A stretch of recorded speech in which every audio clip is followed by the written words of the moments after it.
Estás escuchando el podcast de Silicon España. Tecnología para impulsar los negocios en la era digital.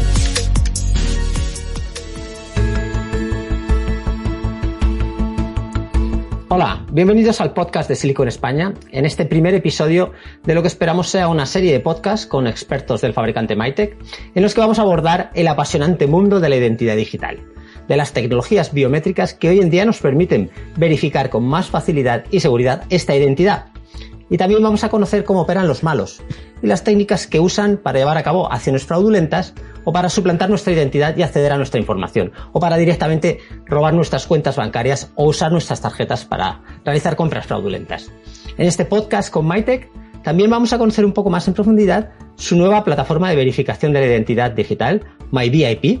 Y es que MyVIP es una plataforma que combina tecnologías de inteligencia artificial con biometría y verificación de documentos para crear experiencias de onboarding, es decir, en estas en las que inicias tu relación con una institución, con una empresa, que sean tan seguras como se necesite en cada situación, con la mínima fricción para el usuario y con la máxima facilidad tanto para este usuario como para los responsables de crear estos procesos de autentificación y verificación, ya que usa una interfaz visual y tecnología low-code. Esto significa que no es necesaria la presencia de los programadores para crear estas experiencias de autentificación. Pues bien, para hablar de todos estos temas que son claves para tener una vida digital segura, tanto para las organizaciones como para nosotros, para los usuarios, y también para estas empresas que necesitan crear procesos seguros en toda su cadena de valor, ya sea pues con sus empleados o con los clientes finales, pues tenemos con nosotros a Valentí Canadell, que es Senior Director para Europa del Sur y Latinoamérica en Mytek, y a Zahara Muñoz, que es Directora de Producto y Estrategia en Mytek. Buenas, Valentí, ¿cómo estás? Hola, Daniel, encantado de estar aquí. Hola, Zahara, encantado de tenerte en este podcast. Hola, buenos días, encantada. Yo creo que lo primero es que nos contéis un poco qué es lo que hacéis dentro de Mytek y luego, si te parece, Valentí, nos introduces en un momento, pues para el que no os conozca bien, qué es lo que hace Mytek y un poco cuál es su historia. No sé si quieres empezar tú, Valentí, por ejemplo. Pues, por ejemplo, pues como me presentabas, yo soy responsable de ayudar a clientes en el sur de Europa y en Latinoamérica. Esto es principalmente en México, Portugal, España, Italia. Y ayudamos a bancos, a empresas de telecomunicaciones, a hoteles, a empresas de crédito al consumo, etcétera, etcétera, a iniciar la relación con clientes buenos y dejar fuera a los malos y hacerlo de una forma que sea lo más sencilla posible, cumpliendo con la regulación en cada uno de estos países. Zahara. Sí, buenos días a todos. Soy Zahara Muñoz, directora de Producto en Mytek y responsable de la parte más estrategia a nivel global. Y lo que hago es un gran foco en el marco regulatorio, las tendencias de mercado para guiar la visión de producto y la definición de los requerimientos de mercado y estrategias de expansión. Algo que es muy importante y que vamos a ver a lo largo de nuestra charla de hoy. Valentí, como te decía, ¿por qué no nos introduces un poco quién es Mytek? Porque tenéis una larga historia en todo lo que tiene que ver con la verificación de la identidad que viene de los tiempos de los cheques, ¿verdad? Así es. Mytek es una empresa multinacional que tiene la sede en San Diego y ahí es donde empezó a operar, como decías tú, verificando cheques bancarios, que aquí en España nos suena como una cosa de el Pleistoceno, pero que en Estados Unidos y en Francia y en Rusia, en algunos territorios aún es una solución muy vigente. Y así es como comenzó.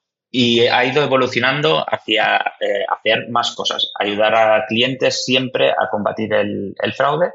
Actualmente, principalmente, en todo lo que tiene que ver con verificar la identidad de personas en el lugar físico o en canales online.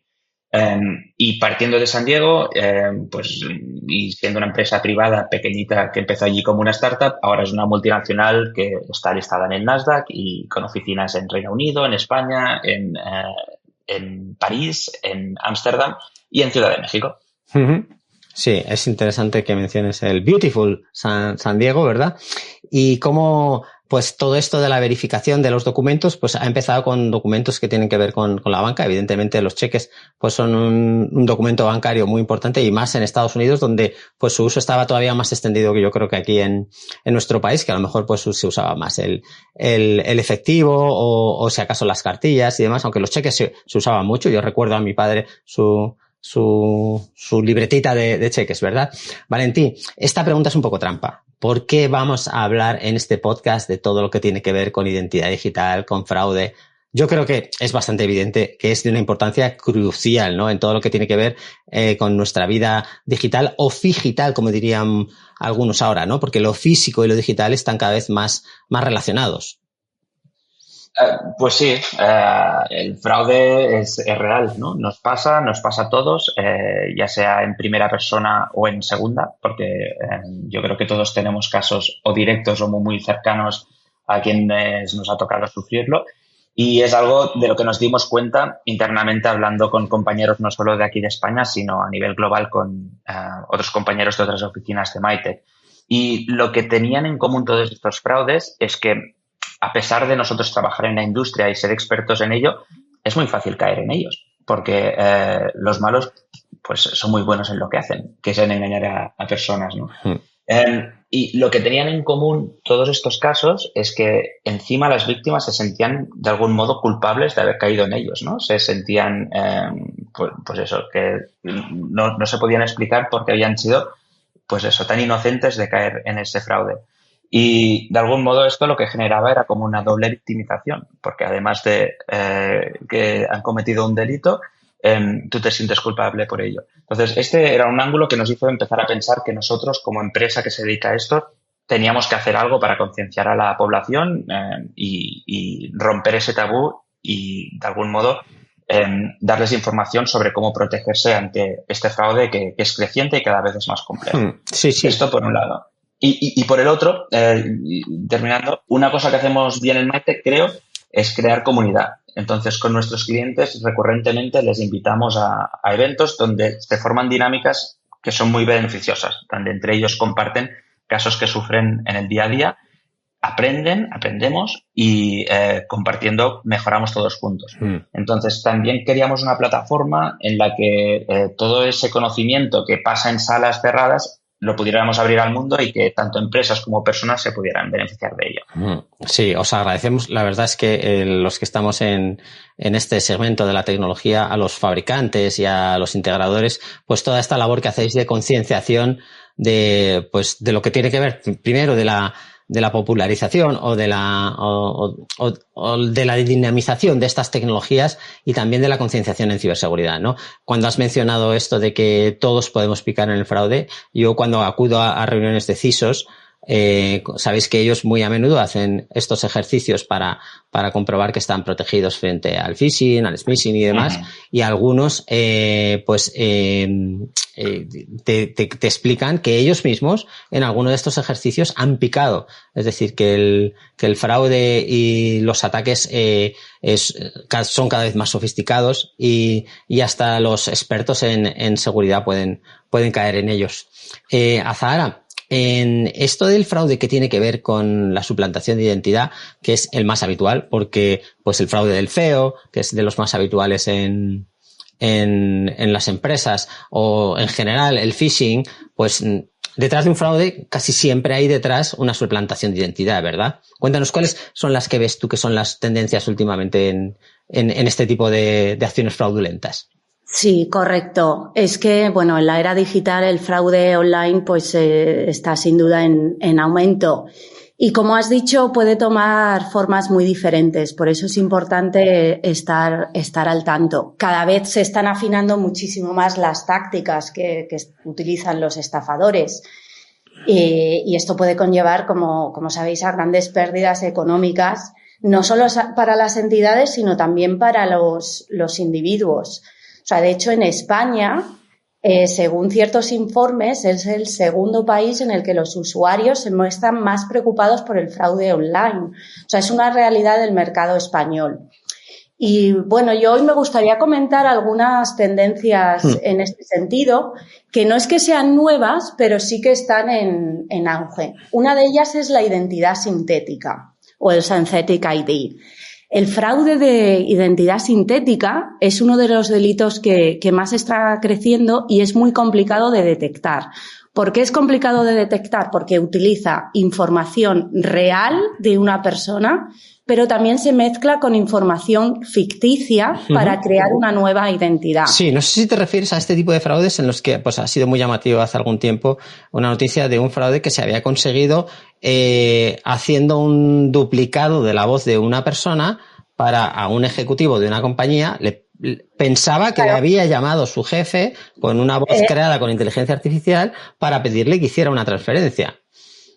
Correcto. O sea, ahí están utilizando sin duda es suplantación de la identidad, pero utilizando información real de esa persona. El problema es que en la era en la que estamos, que es la era de la inteligencia artificial, pues también los estafadores están aprovechando de esto. Sí que me gustaría comentar el tema del chat GPT, que no sé si de vosotros habéis tenido la ocasión de curiosear, sí, pero es peligroso, ¿no? Da miedo, ciertamente, sí. Claro, es una herramienta de doble filo y los estafadores al final lo están usando y se espera que vaya mucho más en incremento para enviar emails súper sofisticados que va a ser... o sea, escritos con una redacción súper perfecta, sí, y va a ser muy complicado de identificar que efectivamente es un scam. Sí, yo con ChatGPT pues había escuchado muchas cosas y era muy escéptico hasta que lo pruebas y se te hace un nudo en la garganta, ¿eh? Dices, madre mía, lo que es capaz de hacer, pues porque yo le puse algunas pruebas pues para que me hiciera, pues hazme una redacción más publicitaria de este texto, hazme una redacción más... Y vi los resultados y dije, uff. Es increíble, es increíble. Y luego, como has comentado, que el ejemplo que has comentado es que al final, gracias a la inteligencia artificial, también los deepfake son mucho más difíciles de captar, a no ser que se utilicen las herramientas adecuadas, claro.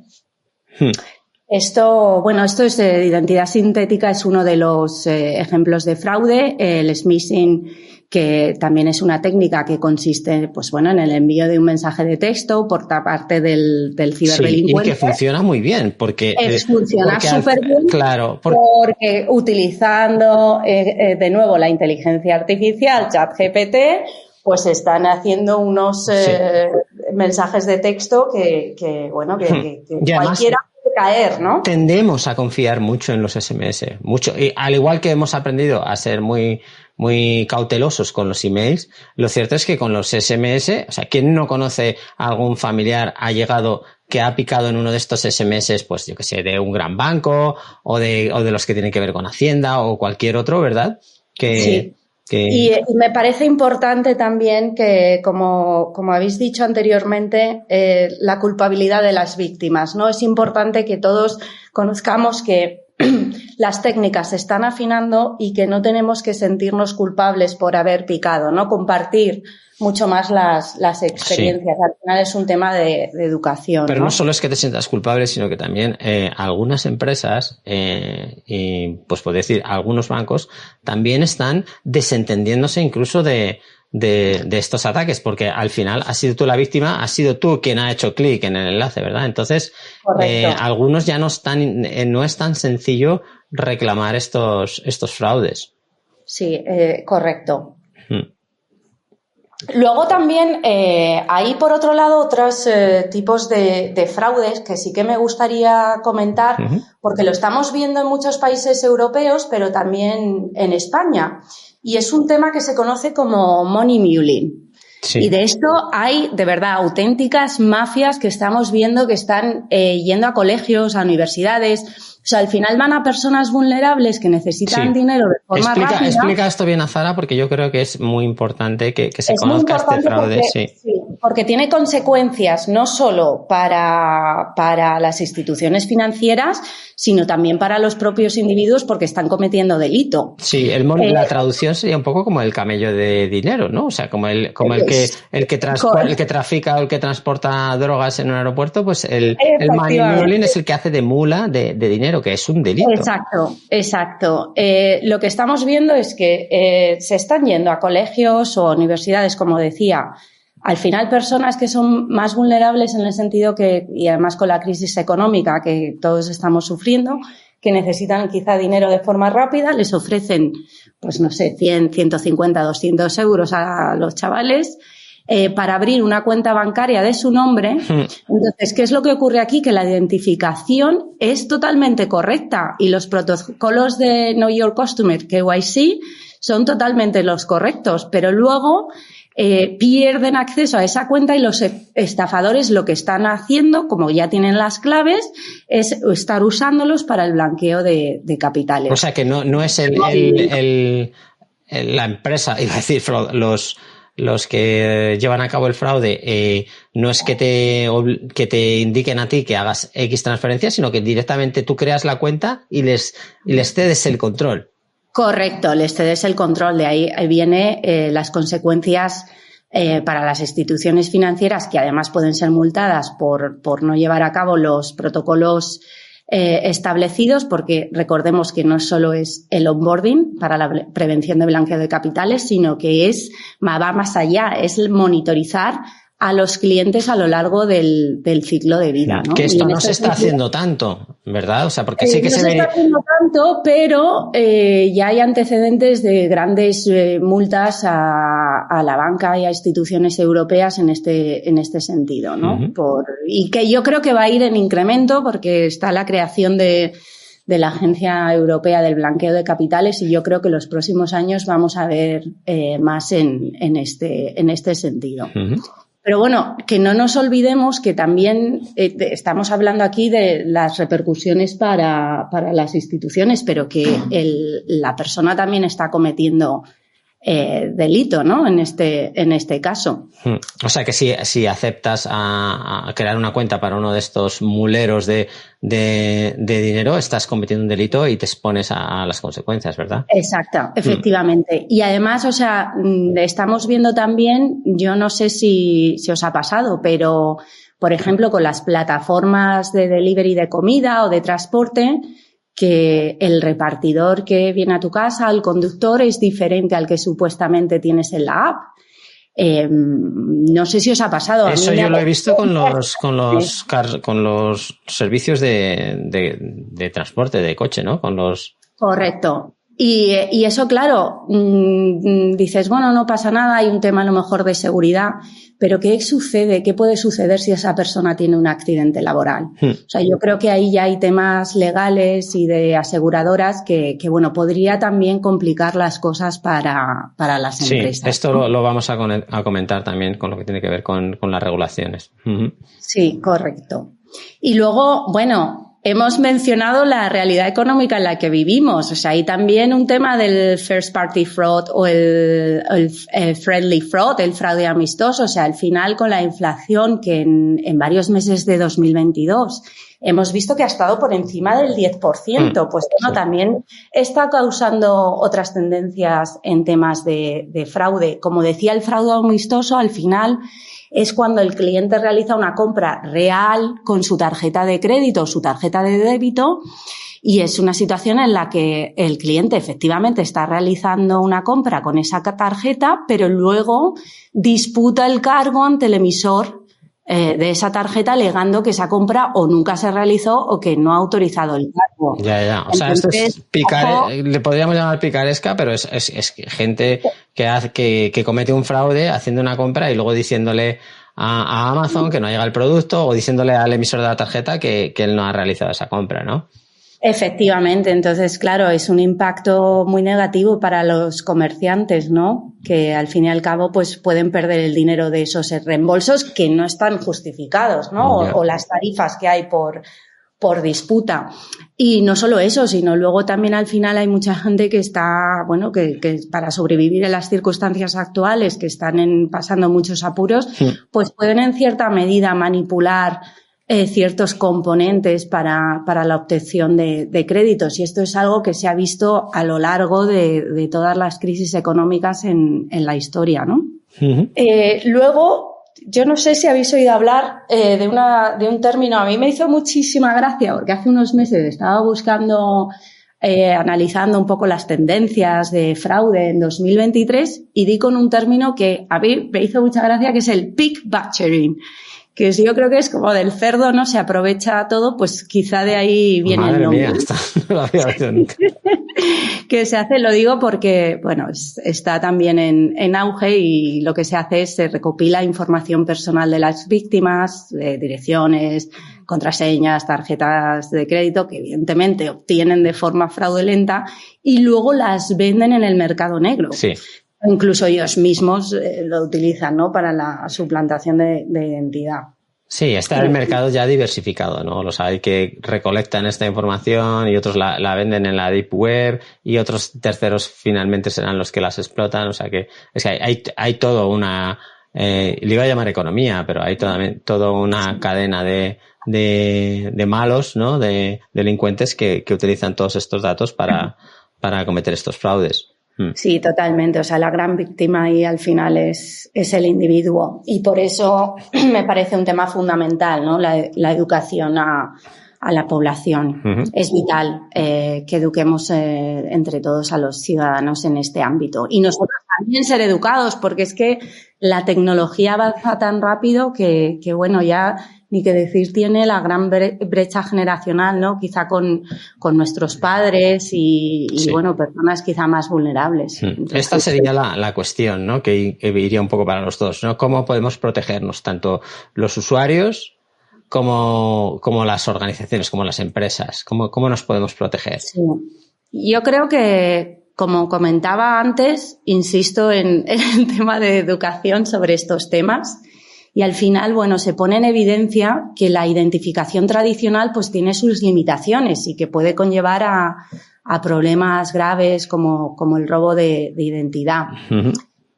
La identidad digital, bueno, es una alternativa para garantizar la identificación de personas y empresas, pero con ciertas técnicas se puede mitigar el fraude, no solo en el onboarding, sino una vez que esa persona ya es cliente, realizar lo que se llama la autenticación.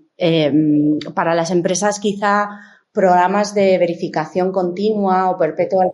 Esto que has mencionado antes, ¿no? El permanent know your customer, ¿no? Permanentemente entiende o sabe quién es tu cliente. Esto lo comentaba Chris Briggs en la entrevista que tuvo contigo, ¿verdad, Valentí? En cómo es una de las grandes tendencias en lo que tiene que ver con esto, con verificación de identidad y con la identidad digital, ¿no? Eso es. Sí, Chris, de hecho, apuntaba un concepto muy interesante. Él hacía la analogía con el valor de un coche, que cuando sales del concesionario inmediatamente pierde valor. Él decía que con la identidad pasa algo similar, ¿no? Y que históricamente nos hemos fiado de verificar la identidad cuando empieza la relación entre un cliente y una entidad y después ya está, lo dábamos por bueno hasta que le caducaba el DNI o hasta que le caducaba el documento. Y eso es mucho tiempo. Sí. Pueden ser 10 años, ¿no? Uh-huh.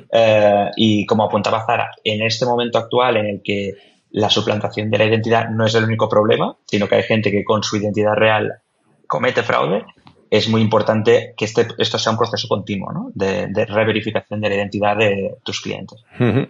Sí. Y además yo creo, Valentí, que precisamente con las tecnologías de biometría, con bots, reconocimiento facial, también se ayuda a la experiencia del consumidor, es decir, que no tendría por qué haber esa fricción, ¿no? Que a lo mejor hay algunas empresas que están reticentes a implementar verificación continua por la fricción, pero con la tecnología que hay hoy en día, particularmente de biometría, y que no solo es biometría, porque al final la identidad es un conjunto de atributos, ¿no? Sobre nuestra persona, o sea, son componentes biométricos como es mi cara, como es mi huella dactilar, como es mi voz, pero también de comportamiento, cómo cojo el teléfono, cómo escribo en el móvil, ¿no?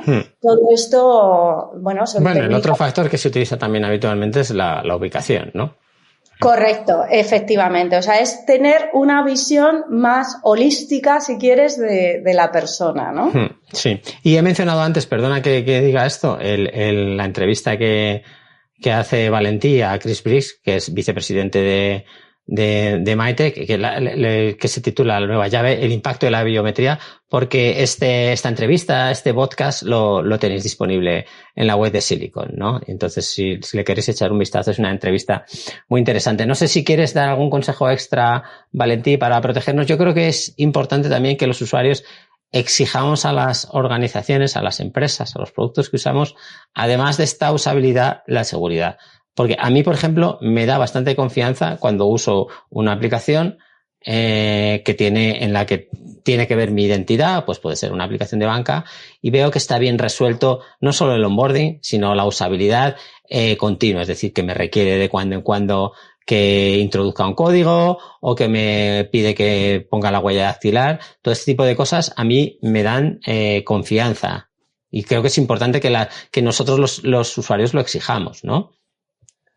Absolutamente. Y yo creo que si no se ha implementado de una forma más rápida en el mercado, es por una falsa percepción de que los usuarios no lo queremos. De hecho, cuando lees informes de analistas, que esta Zara sabe muchísimo más que yo, te das cuenta que los usuarios de algún modo lo están demandando y que estamos listos y estamos acostumbrados a usarlo porque estamos muy acostumbrados al device biometric, ¿no? Todos desbloqueamos el teléfono con nuestra cara o con nuestra voz, ¿no? Así que sí, o sea, el consejo para mí actualmente para las entidades es hacer un cambio de chip. Hasta ahora la verificación de la identidad era algo binario que pasaba solo una vez, es decir, cuando empezabas la relación mirabas si los documentos eran auténticos o no y si la cara machaba con la que aparecía en el documento o no y te olvidabas. Y ahora este chip tiene que cambiar por completo, ¿no? Y decías algo muy interesante, la localización, pero no solo la localización, sino el patrón con el que está interactuando con el dispositivo con el que está realizando esa transacción o el riesgo intrínseco en lo que está haciendo esa persona. Para dar ejemplos más claros, no es lo mismo si una persona está haciendo una transferencia de 100.000 euros a un país extranjero desde una ubicación extranjera que si está consultando el saldo de su cuenta. Sí, ¿no? o comprando en un comercio que está cerca de su ciudad y está haciendo un gasto de 10 euros. No tiene que ver, claro. Sí, y además yo iría más allá, porque ¿por qué no darle a elegir al consumidor qué tipo de factores quiere implementar? Es decir, a lo mejor para una persona hacer una transferencia de 2.000 euros no es nada, y en cambio para otra hacer una transferencia de 500 es un mundo. Pues a lo mejor implementar técnicas de autenticación que el cliente pueda elegir qué nivel quiere meter. Esto es muy interesante, sí, que puedas elegir, porque a lo mejor algunas se adaptan mejor a tu uso que otros. Y de ahí también se puede incluir establecer un patrón, entiendo. O sea que también sería otro elemento a tener en cuenta. Hemos hablado, Valentí, de que todo esto empezó con los cheques, pero cuéntanos un poco cómo has visto tú esta evolución, tanto de lo que tiene que ver con el fraude como las tecnologías que estáis usando las empresas especializadas en desarrollar estos sistemas para combatir el fraude, ¿no? Es una historia muy, muy interesante. A ver, si nos remontamos, para no irnos al principio de los tiempos, si nos remontamos a principios de los años 2000, cuando los comercios eran principalmente en lugar físico, el fraude estaba muy asociado a falsedad documental, ¿no? Gente que intentaba abrir cuentas bancarias en una oficina con un documento falseado. Y ahí las soluciones pasaban por asegurarse de que el documento no fuera falso, ¿no? Entonces, a la que iban evolucionando las técnicas de manipulación de documentos, tuvimos que ser más vivos y sacar hardwares que fueran capaces de identificar estos fraudes. Y ahí, alucinarías porque en la oficina todavía tenemos como una especie de museo de los escáneres que hacíamos en esa época, que tenían 3 luces, ultravioleta, infrarroja y luz blanca, para detectar fraudes de todo tipo. Uh-huh. De hecho, hace no mucho que estuve en México y me reuní con un banco que aún tiene 7.000 escáneres de estos, y que a lo mejor un día les tenemos que invitar al podcast para que nos cuenten. Pero claro, todo empezó así. Cuando los bancos y telcos y los diferentes comercios empezaron a operar online, ahí cambió totalmente el paradigma, ¿no? Porque los onboardings intentaron mimetizar lo que se hacía en físico, pero el fraude cambió totalmente. Entonces, lo que se recibía para darse de alta era simplemente un documento que había sido capturado con luz blanca. Ahí ya ese análisis tan sofisticado de infrarrojo y ultravioleta no se podía hacer, ¿no? Entonces, ahí las empresas que acompañaron muy bien a sus clientes, y Maite, que es una de ellas, complementaron la tecnología de inteligencia artificial con expertos forenses, revisando esos documentos.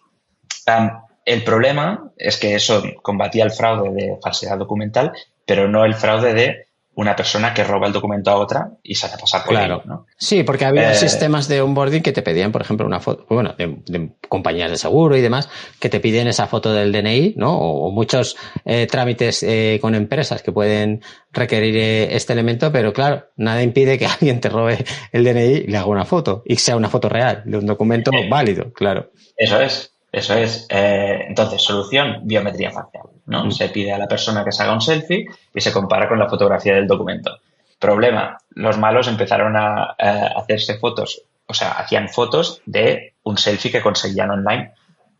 Y claro, evidentemente, cuando tú le pides al algoritmo de inteligencia artificial si hay match entre esas dos fotos, te dice que sí. Pero claro, no es la persona que está ahí en vivo, ¿no? Entonces, empezaron a entrar unas tecnologías que se llamaban prueba de vida activa, en la que se pedía a los usuarios que hicieran algún gesto. Pues nosotros, por ejemplo, empezamos con parpadear, porque nos parecía muy poco intrusivo. Solución, se imprimían esos selfies, hacían un agujero en los ojos y parpadeaban. Y pasaban. Después hicimos lo mismo sonriendo, pues hacían el agujero en la cara. Les pedimos que movieran la cara de un lado al otro. Y ahí es donde entraron, bueno, primero una serie de gente que se puso a hacer máscaras súper realistas que también conseguían el face match, y después soluciones más sofisticadas que Azara lo apuntaba con vídeos deepfakes.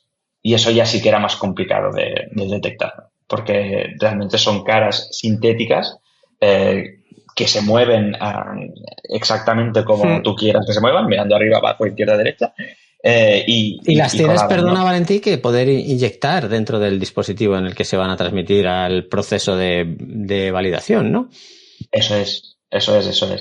Y a partir de ahí, pues de la mano de empresas como IRD, que es una de nuestras filiales, que son unos genios inventando soluciones para este tipo de ataques, estamos consiguiendo detectarlos. Pero como ves, esto es el juego del gato y el ratón, el que tenemos que ir adaptándonos a las soluciones súper imaginativas que tienen los malos, ¿no? Es decir, que felizmente ya se puede detectar si es realmente un deepfake, ¿no? Lo que está entrando en el dispositivo, no la imagen real. Sí, pero. Y el pero es, una vez más, lo que apuntabais antes. Cuando lo que están intentando hacer es suplantación de identidad, hay formas de detectarlo y de prevenirlo, pero cuando van con identidades reales, como el caso del money muling, ahí lo único que puedes hacer es detectarlo a partir de indicios, ¿no?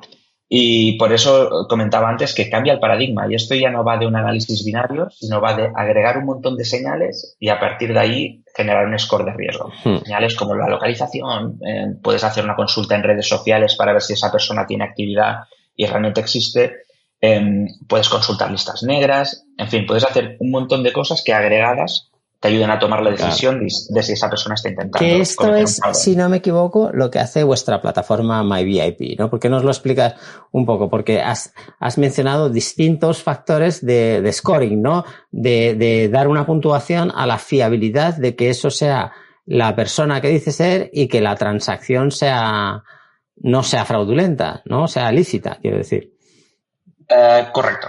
Eso es exactamente lo que hace MyVIP y hacia ahí va el mercado, hacia ofrecer a los clientes plataformas que además sean muy fáciles de implementar para que tanto desde negocios que tienen muchísimos recursos internos de tecnología hasta empresas que necesitan tener algo listo muy rápido y que lo pueda gestionar las personas responsables de negocio, puedan hacer eso. Ofrecer viajes de onboarding muy amigables para los usuarios, sí, pero a la vez que te den muchísima información por detrás para tomar decisiones. Sí, yo creo que es muy importante también que vean un poco cómo funciona esta plataforma. Yo creo que estáis publicando ya en vuestra web algunas demos para que se ve cómo es cuestión de arrastrar y soltar los distintos elementos que quieres utilizar para verificar la transacción, ¿no? Y a partir de ahí puedes incluso establecer unas horquillas en las que pues la transacción es fiable o no es fiable. Vamos a fichar, ¿no? Daniel. Sí. Te lo sabes. Es que evidentemente, pues claro, cuando vas a hablar de una cosa de estas, además cuando son interesantes, pues es interesante el ver cómo funciona.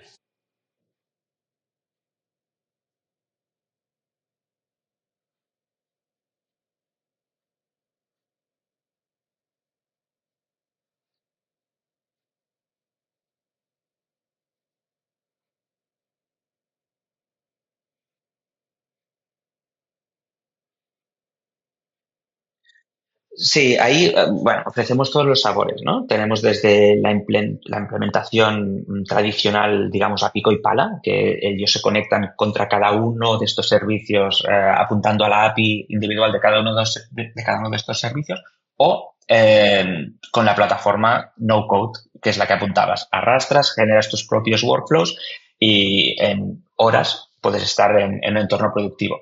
Incluso lo que es interesante es hay clientes que lo usan de forma híbrida, o sea, tienen su integración más estática para los procesos que son más recurrentes, pero cuando lanzan una campaña lo hacen a través de la plataforma. Así no tienen que reinventar la rueda para algo que es puntual. Claro, qué interesante. Y el que quiera saber más también que contacte con vosotros y le podéis hacer esa consultoría que es tan importante. Azahara, un elemento que has mencionado antes, muy importante, es todo lo que tiene que ver con las regulaciones y el papel que juegan los gobiernos en todo esto de la identidad digital, pues porque estamos hablando desde hace ya no sé cuántos años de la administración digital, pero yo te puedo decir que por lo menos desde la perspectiva del ciudadano, pues esta digitalización de la administración va despacio y no muy user-friendly, que se diga. O sea, porque es muy difícil la relación con la administración, entre otras cosas porque todas estas tecnologías de biometría, pues yo creo que no se están utilizando. Correcto. Bueno, o sea, a ver, para mí el papel que juegan los gobiernos en cuanto a regulación es importante, ¿no? Sí que van lento porque, bueno, al final la tecnología avanza de manera mucho más rápida. Pero de los temas que hemos hablado, tenemos regulación en cuanto a la prevención de blanqueo de capitales, tenemos algo que yo creo, tengo mucha... la propuesta de eIDAS-DOT, que parece que va tomando forma, lo que pasa que insisto, ha ido y va de forma muy lenta, pero uno de los grandes aspectos de esta propuesta de regulación es que todo ciudadano europeo tenga acceso a lo que se llama el e-wallet, una identidad digital, que al final lo que va a permitir es el uso generalizado, no solo por las instituciones públicas, pero también por las instituciones privadas. Y uno de los elementos que más me gusta de todo esto es que el ciudadano, o sea, el usuario, vamos a tener el control de los datos. Es decir, vamos a poder elegir qué aspectos de la identidad compartimos y para qué los compartimos. Esto es parecido a GDPR, ¿no? ¿O está relacionado con GDPR? O sea, está relacionado con GDPR en el sentido de que vamos a tener el control de los datos. Pero te doy un ejemplo. O sea, si tú vas, por ejemplo, a comprar una botella de vino y te piden el DNI, ¿por qué tienen que ver dónde vives, tu nombre, tu dirección, etcétera, etcétera? Lo único que tienes que saber es que tú eres mayor de 18 años, ¿no? Esto es un ejemplo, ¿no? de cómo compartir los datos. Lo puedes extrapolar a muchísimos casos de uso, ¿no? ¿Y esto es una normativa que está debatiéndose o...? Sí, yo creo que ya está tomando forma y yo creo que nos quedan pocos meses en este. ¿Y cómo se materializa? ¿Cómo se aterriza todo esto? ¿Habrá este e-wallet? ¿Dónde estará o dónde se piensa que puede estar? Sí, es el e-wallet, que como digo son un conjunto de atributos de tu identidad. Luego es cierto que hay muchos países que tienen muchas iniciativas relacionadas con Digital Framework, que yo creo que sin duda van a ayudar muchísimo al avance de esta materia. Pero insisto, ¿qué es lo que ocurre? Que la tecnología avanza de forma muy, muy rápida. Sí. Hemos mencionado también temas de inteligencia artificial y si bien es cierto que en Europa hay desde hace ya tiempo una propuesta de regulación en este sentido, aún no se ha materializado. Entonces, avanza muchísimo más rápido y por eso a mí me parece vital la colaboración entre empresas, entre gobiernos y entre los ciudadanos para seguir avanzando, ¿no? Y mitigar los ataques fraudulentos. Así que yo creo que, en definitiva, entre todos podemos mejorar esa colaboración y buscar iniciativas en este sentido, ¿no? Si ha salido GDPR adelante, yo creo que debería haber alguna manera que tengamos un marco regulatorio europeo y que luego que cada país tenga una regulación, ¿no? Y que tengamos esta identidad digital, pues de una manera coherente, ¿no? Y que sirva para todo esto que decís, claro. Sí, es fundamental. Y luego el tema también de interoperabilidad y las relaciones con otros países, ¿no? Para que efectivamente se pueda extrapolar esa identidad digital, ¿no? Sí, porque resulta un poco chocante pues lo fácil que es pues validarte en una aplicación de banca o abrir una cuenta corriente y demás, o utilizar cualquier otro servicio, ¿no? Como puede ser un seguro y demás, y luego lo complicado que son algunos trámites con la administración, cuando podríamos tener lo que decís, una identidad digital que nos sirva tanto para el trato con la administración como para el trato con las empresas. Efectivamente. Todavía yo creo que hay largo camino por recorrer, sí. Pero hay ciertos avances y esperemos que pronto sea una realidad. Antes de terminar este episodio, ¿qué consejos daríais, Valentí y Azahara, pues yo creo a las organizaciones fundamentalmente que quieran mejorar pues todo lo que es la usabilidad de sus productos o de sus procesos digitales, como si dijéramos, y lo que tiene que ver con la verificación de la identidad, ¿no? Porque yo creo que ahí está de doble vertiente, ¿no? La identidad es importante para las organizaciones en su relación con los clientes, pero también entre sus propios empleados o con su cadena de suministro, ¿no? Pues que nos llamen, ¿no? ¿Azahara? ¿O qué?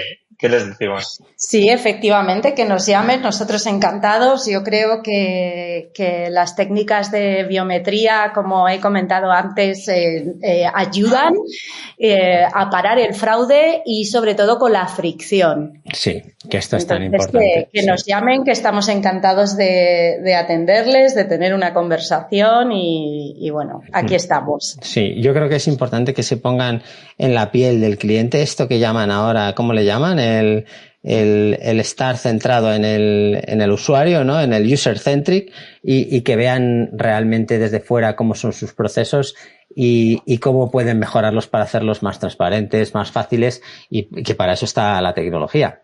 Efectivamente, y la colaboración.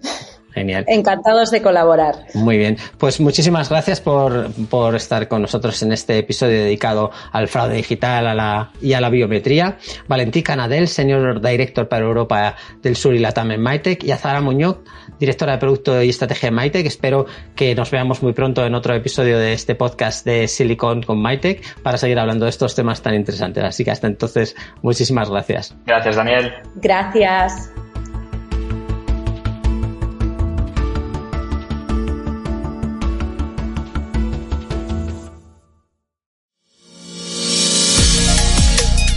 Has escuchado el podcast de Silicon España.